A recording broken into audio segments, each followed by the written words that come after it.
How's it going, Giants fans? Welcome back to Fireside Giants with your boys, Alex and Anthony. And today we want to discuss a message, really just kind of talking about Daniel Jones, the elevation he's experienced this season, and a message to the haters that continue to hate on the guy despite putting his best foot forward and really showcasing what he's got and the fact that he can be a franchise quarterback and the fact that he could be the future of this team. And look, I'm going to be straight up with you guys. I've been critical of Daniel Jones. Anthony's been critical of Daniel Jones. We all have been critical of Daniel Jones. How the hell could you not have been critical of Daniel Jones over the past 3 years, seeing the turnovers, the interceptions, the lack of ability to go downfield? I mean, there's a lot of variables that worked against him. The offensive line, the coaching, the offensive line coaching. There's so many different things that played a part in Daniel Jones struggling over the last few seasons, but he's kind of put it all together with Daniel Jones, or rather with Brian Daboll and Mike Kafka. And despite not having a very strong wide receiver unit and an offensive line that ranks still below average in the NFL in pass blocking, he's managed to elevate his game. And I'm giving a ton of credit to the coaches because that really was the big difference. But before the season started, I was like, look, I don't think Daniel Jones is going to be the guy, but that doesn't mean I don't want him to be the guy. You know, everybody, I think most people could agree that we all want Daniel Jones to succeed. He's a Giant. If you don't support the Giants players, I don't really get how you call yourself a fan. I feel like you have to be supportive of your players, unless they're like criminals or something like that, which I could totally understand. Like, okay, maybe I don't want to support that guy. But when it comes to Daniel Jones, he's not a criminal, really good dude, always kept his mouth shut when everything around him was going badly. And I'll tell you what, you watch the Sights and Sounds from a couple days ago, and specifically he says, we have suffered for too long. You know, I've never heard him say anything that put anybody else on blast. He always took responsibility. He always was the first one to take accountability for mistakes or wrongdoings. And I think that shows leadership. But at the same time, he's not one to like talk out to the media. There's only one other time that I saw him show any type of negative emotion, and I think someone dropped the ball in the end zone, and he was like, catch the damn ball, and I clipped it, put it on social media. Everyone freaked out, and he was like, I'm so sorry, I didn't mean to show that emotion. That was the only other time I could recall where he actually kind of blew up. But I'm definitely interested about, Anthony, your perspective on this matter, and you guys in the YouTube comments, how you feel about Daniel Jones right now. I know there's still a lot of haters out there, and we kind of want to go through why we shouldn't be hating on him, or he should be getting a lot more positivity from people that are kind of being negative in that regard, because the options other than Daniel Jones are really bad, guys. They are really, really, really bad. There is not that many alternatives. So we want to discuss that and why we should all be very positive and very happy that he's performing the way he is lately. But Anthony, before we dive into it, how you doing today, my friend? I'm doing great. I'm excited to talk about Daniel Jones. Did a breakdown on him. It'll be up on the channel later, so I'm really excited about that. But, man, you take a look at the film. You watch the way he's playing. He really has elevated his game, as you've mentioned. Daniel Jones is a much better player than he was last season right now. He has improved in pretty much every facet of the game, whether you're talking about scrambling. He's actually statistically the top scrambling quarterback in the NFL right now. He's in the top 3 for every scrambling category and statistic. He's done a great job scrambling. He's done a great job passing from within the pocket, surveying the field and going through his progressions. You see him on play sometimes going from read 1 to 2 to 3 to 4 and finding the open man for a completion. And, of course, his rushing ability. He's really taken that aspect of his game to new heights. So he's improved in every single way that a quarterback needs to improve. And his leadership capabilities have always been there. But now that the Giants are winning and the spotlight is on Daniel Jones, his leadership capabilities are just being displayed to the fullest extent. And it's really awesome to see. The team just loves Daniel Jones. You see the players on the sideline go up to him, literally say to him, I love you, Daniel. Like, they say that all the time when you watch these mic'd ups and these sights and sounds. The team is just in love with the guy, and so is Brian Daboll. And that's a big thing here, because you're right, Alex. It was a coaching staff problem. Daniel Jones clearly had some talent to work with, but he never had a coaching staff. He never had the players around him to work with him. And now that he finally has that, he has a coaching staff that's competent, like a really good OC and Mike Kafka. I think he's been great in recent weeks. And, of course, an awesome head coach who should be the coach of the year, and Brian Daboll. These guys have gotten the most out of Daniel Jones, and I expect that to continue. And as you mentioned, when you look ahead to the 2023 offseason, what other options are there? Well, I don't think that there's any. And even if there were any other options that could potentially be argued as an upgrade, Brian Daboll's not going to do it. Because if you watch the way that Brian Daboll interacts with this man, Daniel Jones,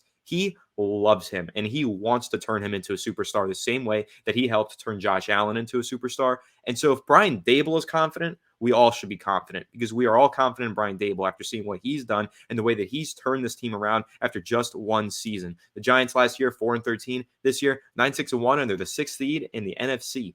Who would have thought? Like, who saw that coming? Nobody. But that is a testament to Brian Daboll and what an excellent coach he's proven to be after one season as a head coach in the NFL. And again, just seeing how he got the most out of Daniel Jones this season, that gives you all the confidence in the world going for the long term. Seeing what happened with Josh Allen, the breakout that he had with Brian Daboll, you can expect some similar dividends to be paid off through this breakout from Daniel Jones with Brian Daboll. Yeah, I mean, look, some people will point to some of his statistics and say, that's not a starting quarterback's numbers. Like, how do we justify that? Look, he's only thrown 15 touchdown passes this year, so that's not a lot. But I will throw in he's rushed for 7. So realistically, you're looking at a quarterback that has, 22 total touchdowns. That's not a bad number. Obviously, we would love to see more. Saquon has 10 himself this year.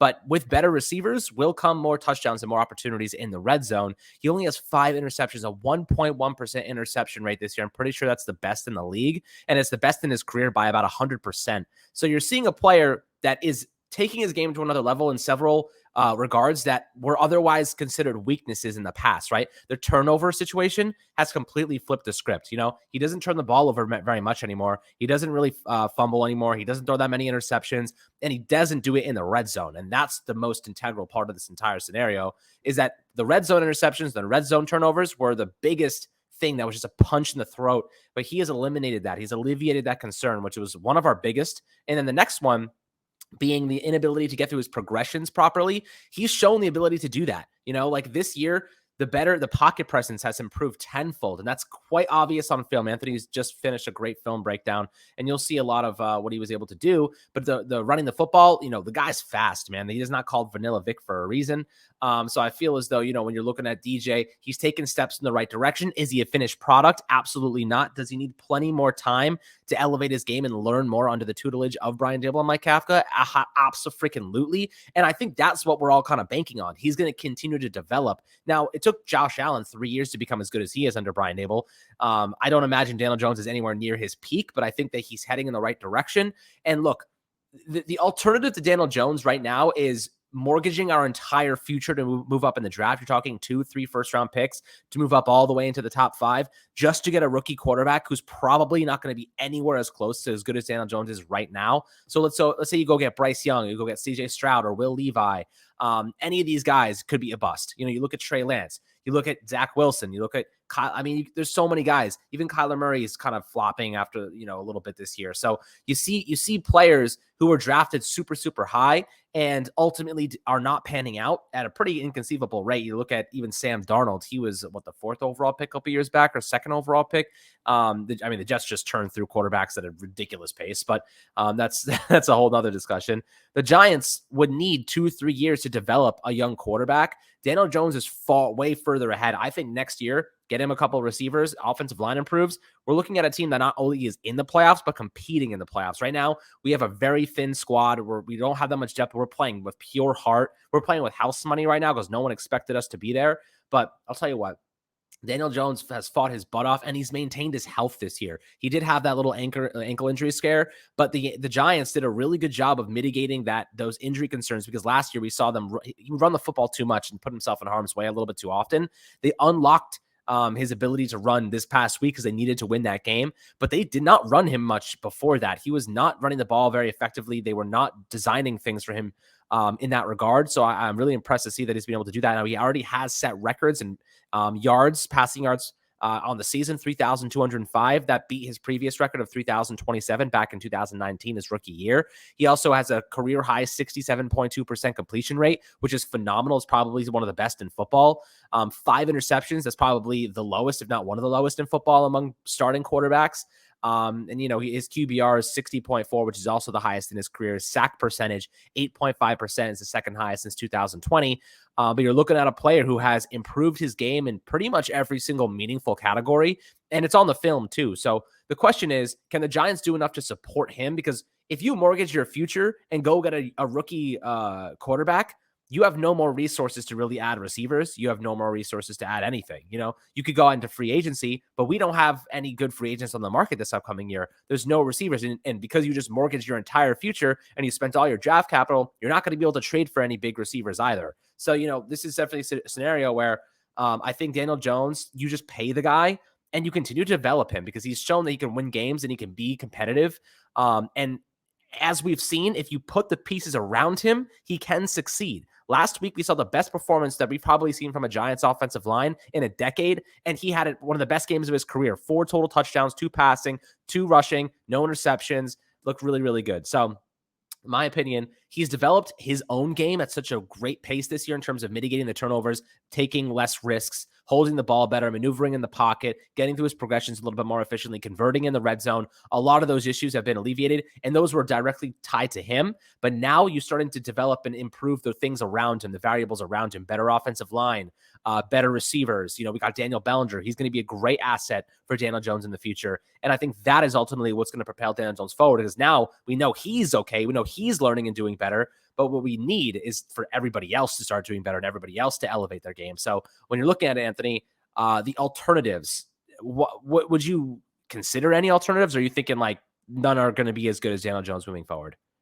Listen, I think it's going to be really tough to find an alternative. The Giants are going to be picking somewhere in the 20s, in the first round of the NFL draft. And hopefully they'll be picking 32nd in the draft. But at the very least, they're picking in the 20s. And it's going to be really tough to jump all the way up to the top 10 and find the quarterback. There are some really talented quarterbacks in this year's draft, and they're going to be drafted at the top of the class because there's a lot of teams that need quarterbacks this offseason. The Giants do not need one nearly as bad as any of these other teams, and they're not going to be able to spend what is required to be spent to get a quarterback. So it's almost off the table that the Giants go into the draft and select a quarterback in the first round, unless they wait for someone to fall, someone to slide into their lap over in the 22nd or 25th pick, whatever the Giants end up with. But that's a long shot anyway. It's a long shot that you get a guy who lands in the 20s and then you develop him into something solid. The Giants already have something solid in Daniel Jones. Continue to develop him. He's better. He's more of a win now player because he's been in the league for 4 years now and he's made it to the postseason.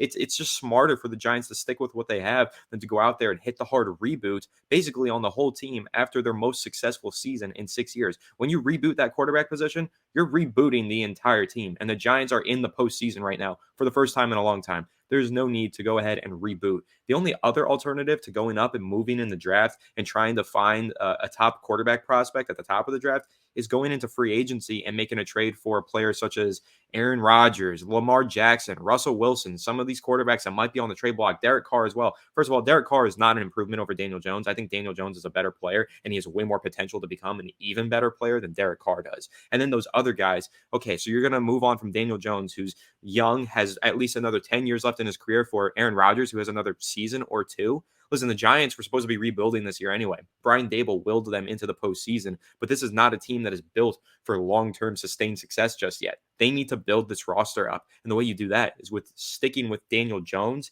and continuing to build the roster around him, because one quarterback is not going to make this a Super Bowl winning team. Lamar Jackson does not make the Giants a Super Bowl winning team. Russell Wilson, absolutely not. And if somehow the Giants were to try and go land Tom Brady this offseason, even he could not will them to the Super Bowl victory. I promise you that. So if Daniel Jones can do it this year, awesome. But it's very unlikely that this team in its present state, its current state, is going to be a sustained yearly Super Bowl contender. But if they continue to develop this quarterback in Daniel Jones and continue to build the roster around him, they'll be able to, if they don't sacrifice all their assets on the quarterback position, they can do it. They can build a Super Bowl contender. They need another receiver. You can find that in the draft. They need another offensive lineman. You can find that in the draft, but you can't find those pieces in the draft if you sacrifice all your draft capital to get a quarterback. And you know what? Like I said, I think that Daniel Jones is a solid quarterback. Of course, I've been critical of him in the past. Who hasn't? He struggled really badly for the first 2 seasons of his career and even the 3rd season of his career. But this year, he's pretty much righted all of his wrongs. He's changed overnight and become a significantly better player. And it's time to just give the man his flowers and just say, Daniel Jones, we're proud of you. You did an amazing job. No one saw this coming. But right now, you are playing as a quality starting quarterback in the NFL. And so I'm just hoping to see this man lead us deep into this postseason run and worry about all that way down the road, because I think that it's very clear and obvious that Daniel Jones is here to stay, and hopefully he establishes himself as the franchise quarterback with a fairy tale postseason run coming up here in a couple weeks. Yeah, absolutely. And look, for what it's worth, if you're like anyone, any normal person who was critical of Daniel Jones, and it was justifiably so, like as Anthony said, he really struggled. And if you weren't critical of him, then I don't know if you were watching any Giants games. But the reality is this: you can be critical of a player, but support them to be great. You know what I mean? Like, it's okay to have an opinion that changes over time because that's what sports is. If you don't change your opinion watching sports, you are not watching sports, or you're just being dumb. Because ultimately, everyone has to change their opinion for every single thing. Is this Giants team the same as the one we had in 2007? No. Changed opinion. You know what I mean? Everybody, and things change. That's what sports is. That's what is so amazing about sports, is that it's not the same shit every single day. You know what I mean? Every day is a new day. Every day something different happens. Every day a player has a better game or a worse game. And that's what's beautiful about it. Otherwise, why the hell would any of us watch it to begin with if it was just the same exact thing and we knew Daniel Jones was going to be great, or we knew Saquon Barkley was going to be great, or we knew that it's about the ups and downs and the emotions of it all. That's what sports always has been. That's what makes it beautiful. And that's why I love watching it so much. So when your opinion changes, saying Daniel Jones, critical of him, justifiably so, he was not good, but now he's playing really well and we're so proud of him. We're so excited for his future. That is what makes you a great fan, because you're able to support guys, but be critical of them and then change your opinion and have an enjoyable time showcasing your emotions as you watch this beautiful team and this beautiful game play on every single Sunday. So, I'm really excited to see what the future of this team looks like. I'm really excited to see what the future of Daniel Jones looks like, because like you said before, Brian Daboll seems to love Daniel Jones. The whole team seems to love and be rallying around him. And I think that's a really beautiful thing to see everyone rally, to see and hear the Daniel Jones chants at MetLife. I can't even imagine what was going through his head. He must have had shivers, just like, I've been criticized and I've stayed quiet and I've worked my ass off. And to hear those chants, to hear that, my name coming out of thousands and thousands of people, coming out of their mouths, that might be something he'll chase for the rest of his career. That moment, that exact moment again, will be something he will want to experience for the rest of his life. And he has an opportunity to do it every single game. You know what I mean? Put your best on the field, touchdowns, no interceptions, just efficient play, and force us to be the biggest fans, rally the troops. That is what he's capable of doing, and we saw it last week. We saw the potential, and that's all it takes, man. You know what I mean? A player, like, if you just see their potential, that's the beautiful thing, because you can see the future. You can see what he's capable of doing. Now it's just a matter of doing it at a consistent rate. And I think that Daniel Jones has been pretty solid this year for the most part. He's had a couple of games where like, oh, okay, step back. But who doesn't have a bad game every now and then? Brady certainly had a couple bad games. Rodgers was awful to start the season. He was throwing interceptions left and right. Derek Carr has already been benched. He's about to be freaking traded to the Jets probably. So you're looking at great quarterbacks, or at least good ones, who have been extremely inconsistent. So, it's okay to have a bad game. They are human at the end of the day. But Daniel Jones, for the most part, has been pretty efficient, pretty solid this year. I've been critical. You've been critical. But ultimately, the coaching is what we found out to be the biggest catalyst in his return to form. So I'm really happy to see that Brian Daboll and Mike Kafka have been doing such a tremendous job getting the most out of him. But guys, I'd love to hear your perspectives below in the YouTube comments. It's definitely an interesting discussion. If you were critical of him and you're now really happy and really excited and you flipped over, maybe you were a hater before, but you're a positive guy now, I think that's totally cool. I think that's fine. If you were like, I don't think he's the guy, but now you're like, wow, he's proved me wrong, I think that's awesome, because ultimately that's what sports is. That guys elevating their game and coaches and everything coming together.